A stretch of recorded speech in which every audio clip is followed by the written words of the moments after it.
Okay guys, today I'm going to show you how to check the oil bearing clearance with using plastic gauge. You can use the plastic gauge, it's 99% accurate. The more better way would be a micrometer. And special tools, but this will do the job.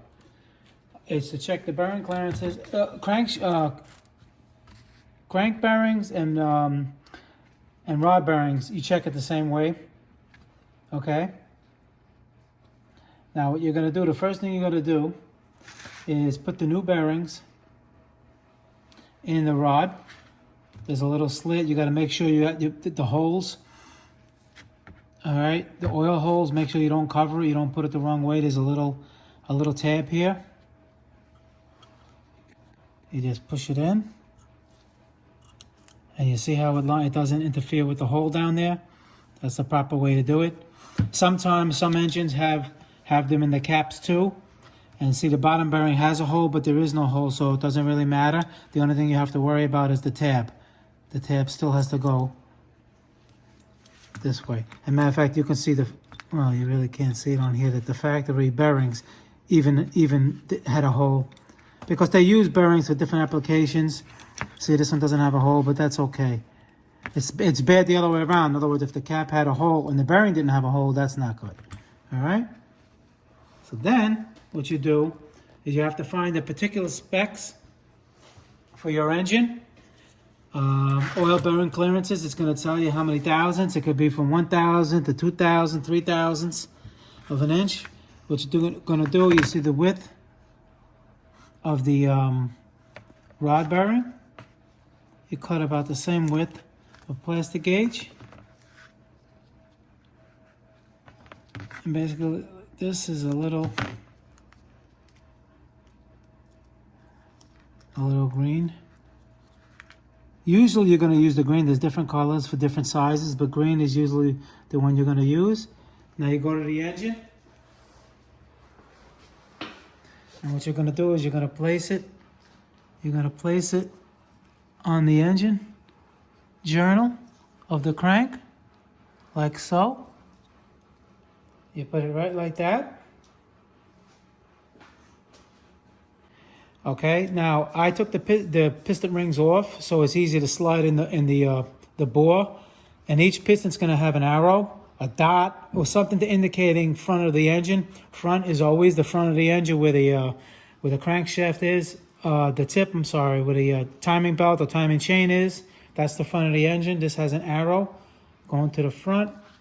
So basically, you slide it in. You gotta be careful you don't scratch the cylinder walls when you slide it in. This one doesn't even move hardly, so it'll be okay. Okay. No.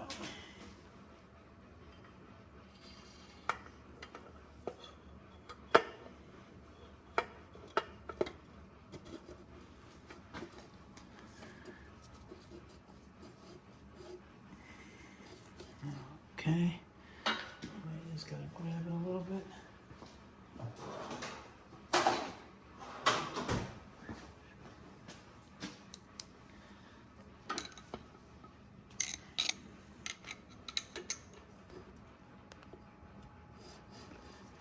There we go. And put it up there. I mean, you could put it on the middle. You could put it on. I put it on the side because if I put it in the middle, the piston's gonna slide right out, which it's probably doing now.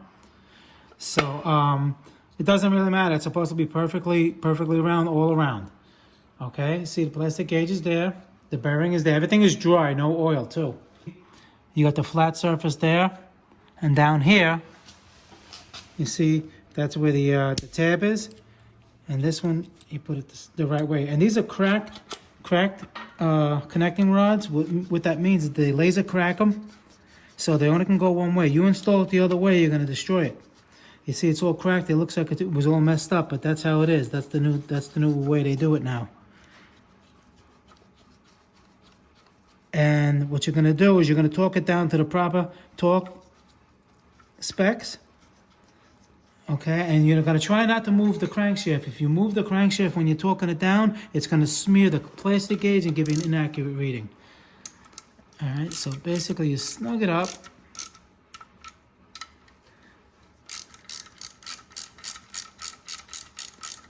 So basically I'm working on a 3.8 Chrysler engine, but this can be from anything. It could be a Ferrari, it could be a Fiat, Hyundai, it doesn't matter. All right, so now after that, talking it down. This particular one wants 15. You always use a torque wrench, don't guess. Yeah, show the torque over here. This one's at 15. And after 15, you do it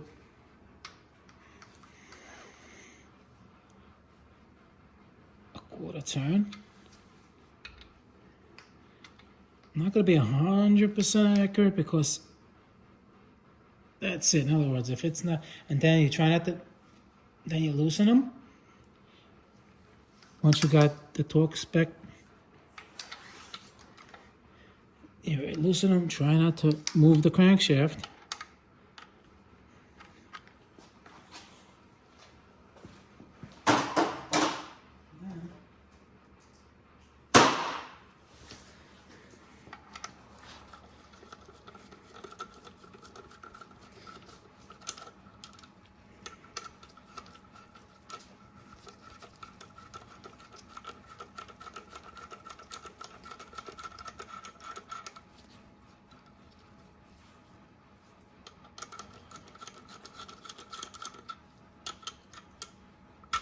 Okay, we take it out, and now we look. Now you see the mark on there, and you see it on the crankshaft. Let me just take the piston out.